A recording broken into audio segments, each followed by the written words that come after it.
Good afternoon, General Wilson, students, faculty, staff, friends, and colleagues. Our speaker today is Greg Glassman. Coach Glassman is the innovative creator of the CrossFit fitness program that is rapidly gaining traction and spreading like wildfire at the grassroots level through the military and law enforcement communities. For years, a gymnastics coach and teacher, Coach Glassman originally developed CrossFit in Santa Cruz, California for his gymnasts. It has become popular with other types of athletes and even ordinary people who recognize CrossFit's ability to enhance metabolic fitness with a minimal commitment of time. CrossFit's specialty is in not specializing. It is a unique blend of weightlifting, aerobics, and gymnastics.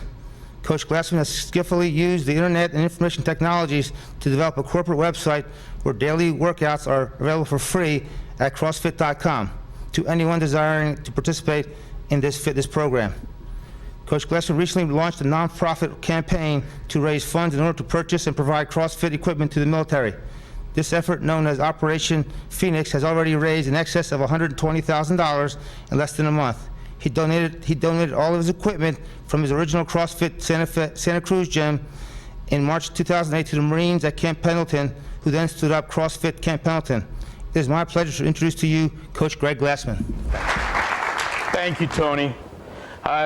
It's an extraordinary honor to be here. I give you some kind of objective measure of that. Last time I had a tie on was in 1992 when my grandfather died. So it's and I give talks like this 2 or 3 times a week. So I do a lot of this, but this is a very, very special moment.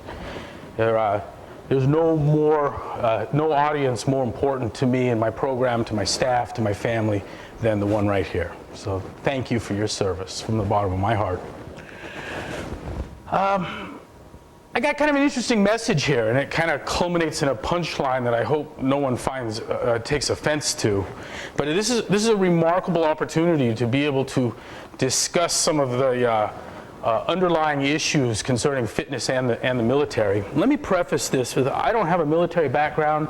I know nothing of combat, nothing. I'll even, just for argument's sake, say here that I know nothing of its physical demands, outside of what I've been told by combat veterans. But that's true also of football, of rugby, of jiu-jitsu. I really don't know much about these endeavors, but I do know quite a bit about human performance. And this whole thing starts for me with what I call a belief in fitness. And quite simply what I mean is that I believe that there is a physical capacity that would lend itself generally well to any endeavor. Optimally? No. Generally well. And what this turned into almost immediately, and it had in part its origins due to my immersion in Gold's Gym in Venice with policemen, firemen, and cops and firemen, was that these people were largely confronted with unknown and unknowable physical challenge.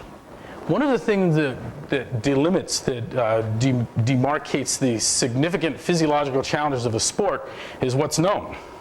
I know when game day is.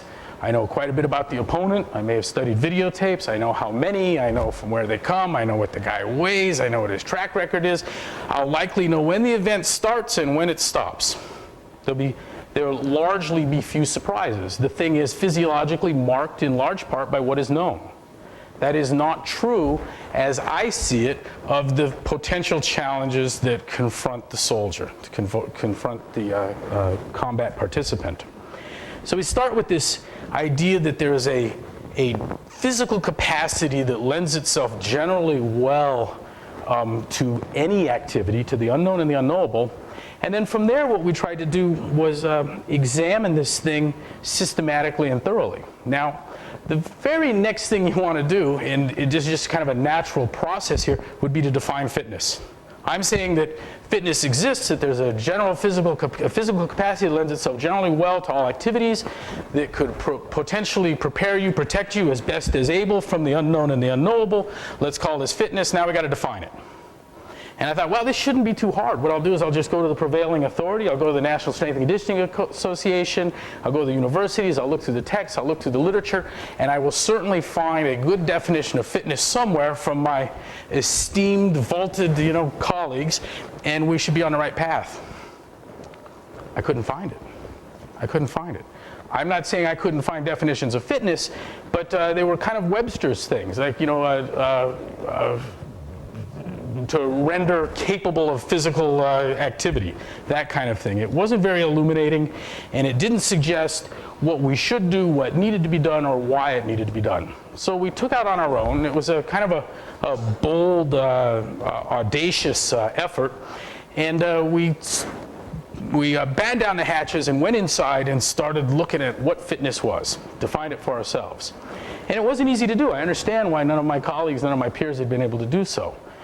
And what we did is we came up with a rather clumsy, but yet operationally significant definition of fitness. And I want to share that with you quickly.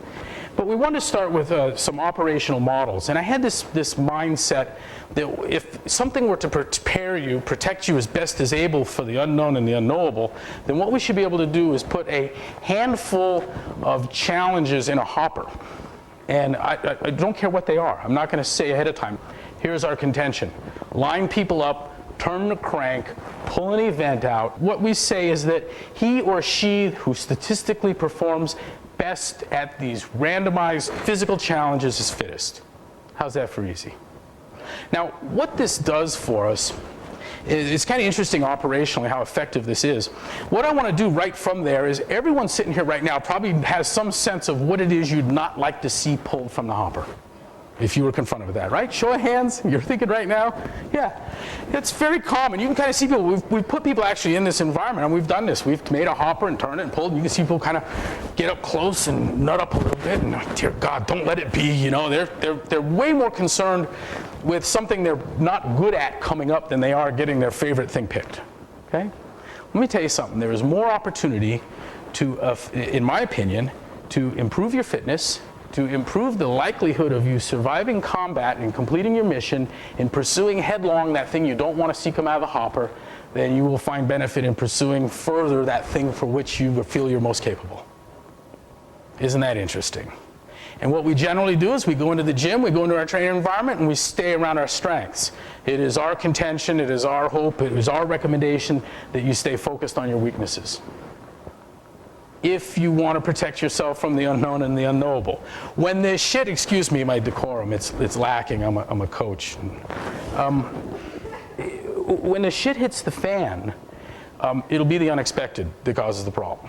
So I'm attending a symposium of soldiers on functional fitness, and someone was describing that the artillery guy needs to be strong and the infantryman needs to be able to go long.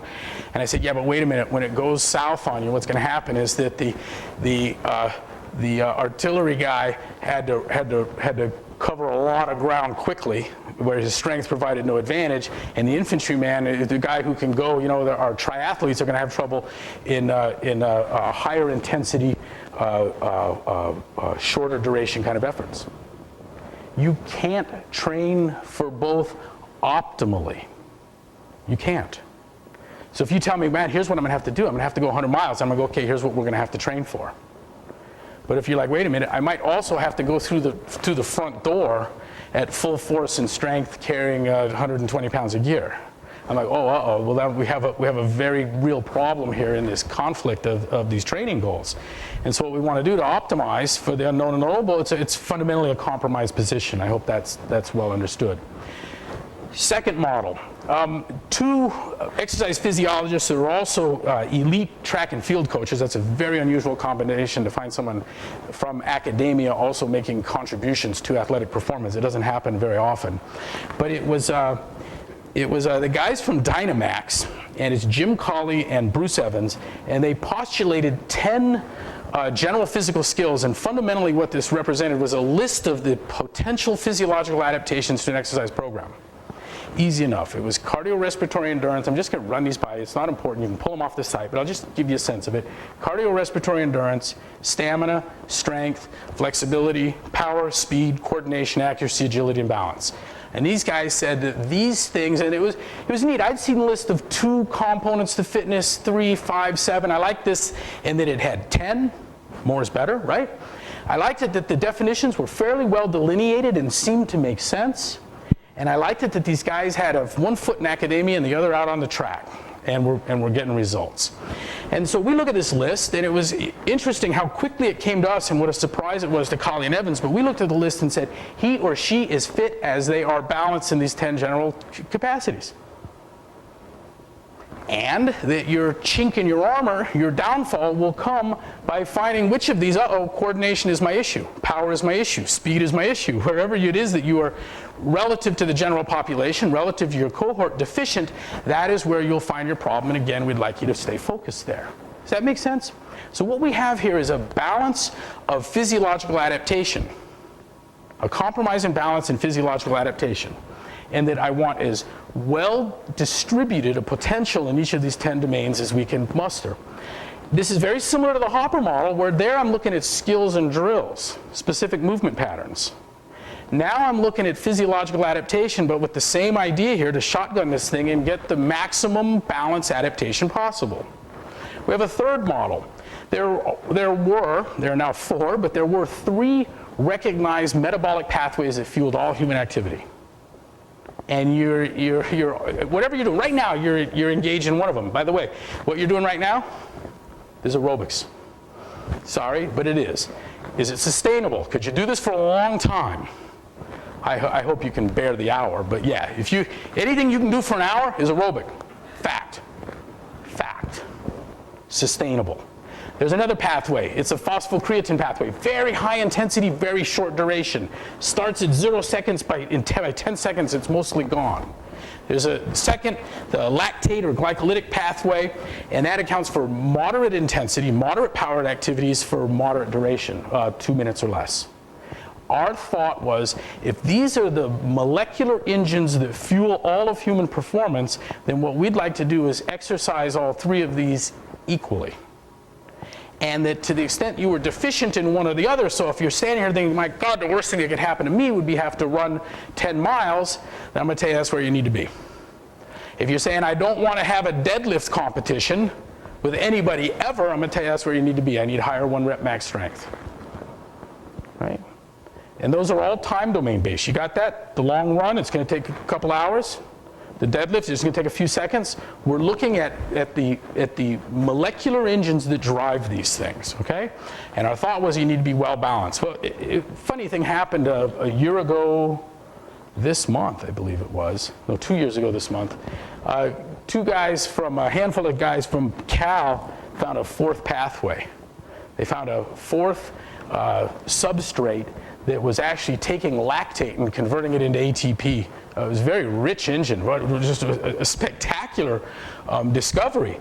And the essence of it was that lactate, which we had long thought to be the poisonous byproduct, the toxic byproduct of exertion, is an essential fuel and isn't a toxin but creates energy. How do you like that? So it was funny, when this came out, I actually got phone calls and emails from people telling me, hey coach, the guys at Cal found in a test tube that your program works. You're supposed to laugh. I didn't need in vitro substantiation of what we were seeing. And I think this will be funnier when I'm done here and you see where this all headed. So we play with these 3 models, and we launched the website in 2001, and we just started putting workouts up. No promotion, no advertising, no marketing. I don't even return journalists' phone calls anymore. I'm here today, folks, I'll be frank with you, it's largely because of the results of this program.